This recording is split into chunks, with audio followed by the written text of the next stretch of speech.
Assalamualaikum warahmatullahi wabarakatuh. Kembali bertemu dengan Abah di studio Abah yang sudah berpuluh tahun lah tempat Abah mangkal di sini dari sejak ngasuh cucu, nyari konten dan sebagainya sampai sekarang. Tapi sempat vakum karena ada kesibukan lah. Sebelum Abah lanjutkan, jangan lupa like, subscribe, dan lonceng komennya. Ini kebetulan Abah baru selesai nih, bantu-bantu lah ya, bantu-bantu beres. Kebetulan nggak terlalu banyak yang dikerjakannya, yang diberesinnya, sehingga sudah selesai nih pagi-pagi dan kembali ke studio. Kali ini Abah sedang mau bercerita tentang apa ya, sikap orang gitu ya, khususnya ya ke Abah lah. Suara Abah kan kenceng, keras nih suara Abah tuh. Gitu. Kalau orang yang udah tahu, ngerti, akrab, sering ngobrol, nggak ada masalah. Tapi walaupun begitu, ada juga orang-orang yang sudah kenal lama, sering ngobrol, juga sering, kalau mungkin kondisinya sedang sensi atau bagaimana lah, ada perasaan yang kurang bagus, kadang-kala menerimanya negatif gitu dari suara Abah yang keras ini. Bilangnya marah kalau misalnya kita lagi ngobrol.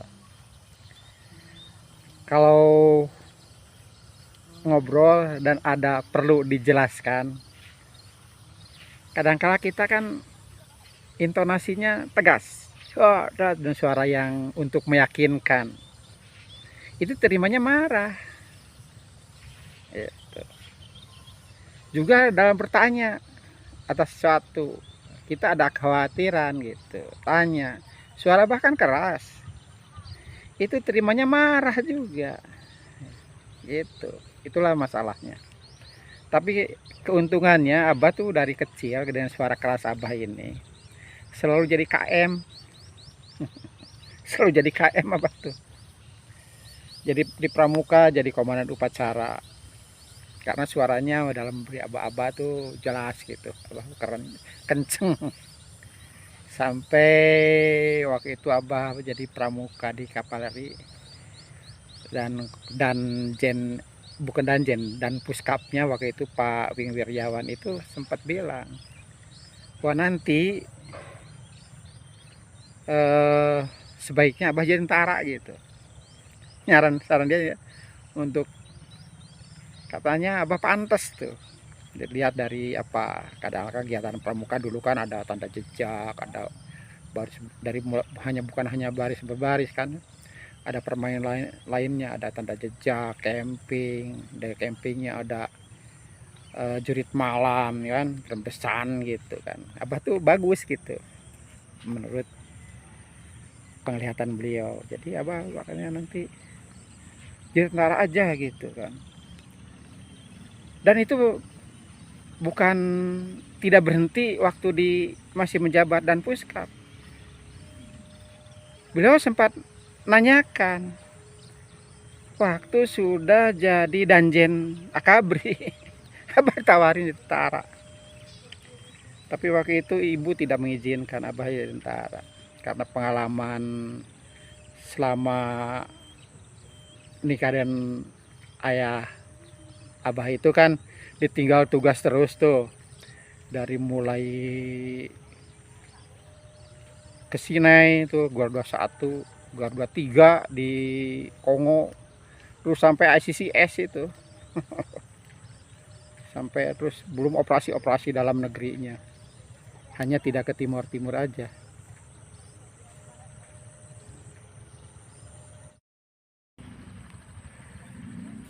itu. Jadi tapi ibu tidak mengizinkan. Akhirnya ya abah berlabuh di PLN. Berapa puluh tahun, 30 berapa, 36 atau berapa gitu lah. Tahun 74 masuk abah, 34 tahun ya, 36.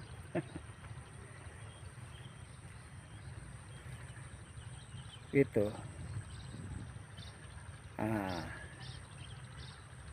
juga kalau di kantor juga gitu, abah suka suruh menjelaskan lah. Tapi ya penyakitnya gitu,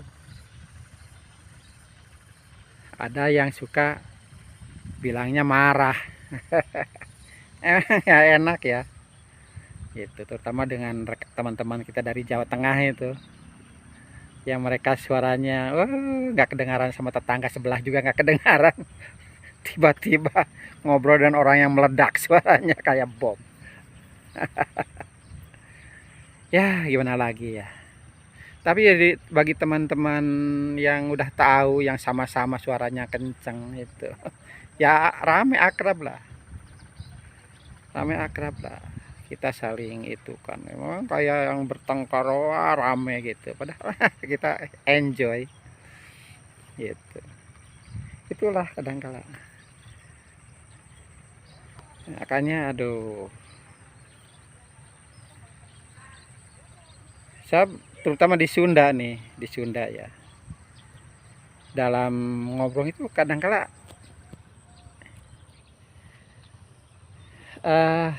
lucu lah gitu kan, kata orang luar marah gitu dari kata-kata yang diucapkan, padahal dia bukan marah, bisa gembira, bisa mengungkapkan rasa kekhawatiran atau apalah gitu. Kalau orang Jawa kan marahnya juga pelan tuh, tapi orang Sunda kadang-kala marahnya dengan bahasa yang halus gitu. Abang nggak bisa itu, nanya, marah dan menjelaskan tuh nggak kelihatan bedanya. Hanya mungkin kalau kesel agak beda dari tekanannya aja lah gitu ya. Seperti contoh nih, ada teman, ada itulah, ada orang yang bilang,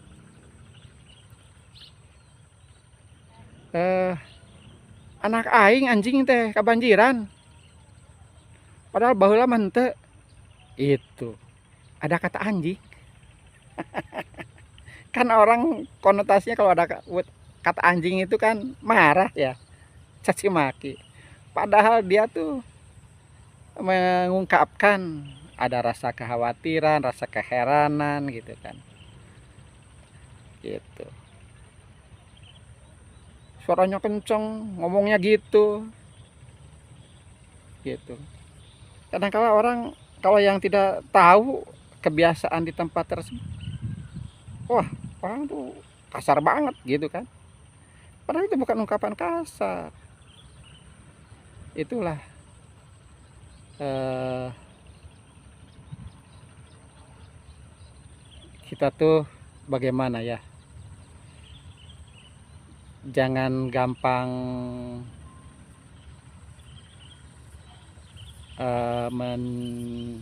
menjustifikasi atau apa namanya, menyimpulkan lah seperti gini. Kadang-kala gini, ini tadi kunci kemana nih gitu kan, disimpannya di mana gitu, kita cari gitu kan ya, nanya gitu. Bagi yang sensi, ada apalagi ada rasa benci, ada rasa kesel, rasa apa, pasti bilangnya marah itu, padahal sebenarnya niatnya nanya, khawatir hilang gitu. Diterimanya marah itu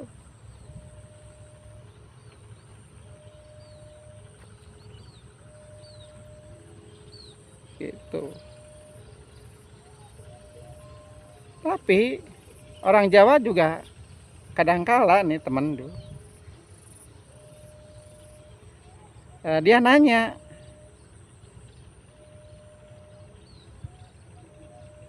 tadi kuncinya disimpan di mana?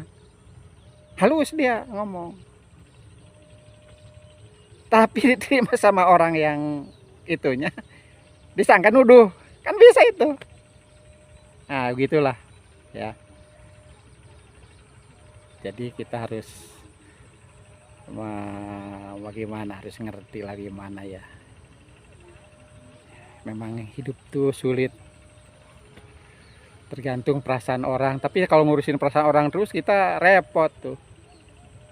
Makanya Abah lebih baik ya apa adanya lah. Abah tuh tidak mau terlibat dengan perasaan orang, perasaan ke kita apa. Jadi Abah selalu gini,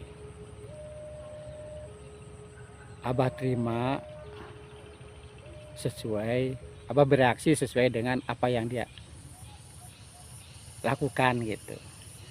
Orang diam ketemu Abah, Abah diam. Takutnya kalau nanya dia juga salah terima lagi. Itu. Jadi Abah diam.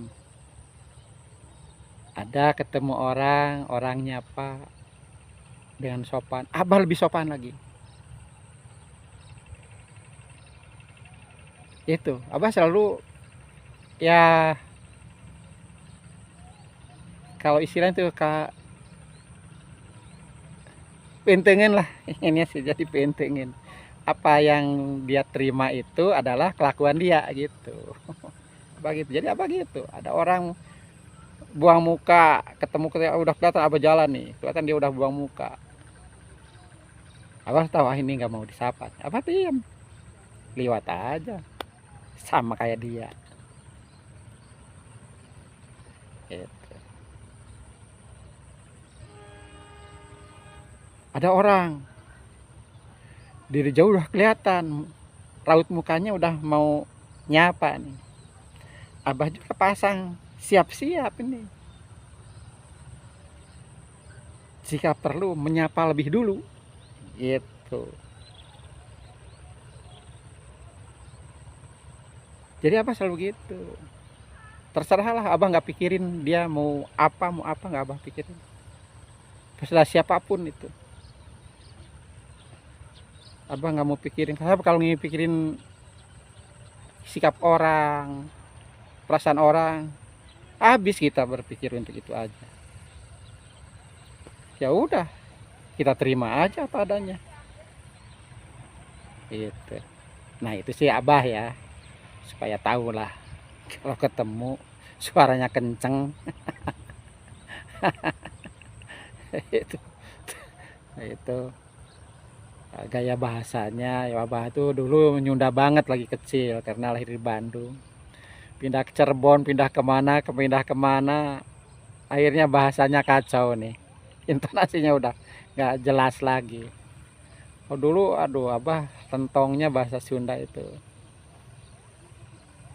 dipuji lah itu. Tapi dengan berpindah sana sini dengan berbagai latar belakang budaya yang tempat Abah singgahi itu terbawa juga, akhirnya campur gado-gado. Itu saja, semoga maklum apabila nanti kita sempat berkomunikasi, kontak atau apa.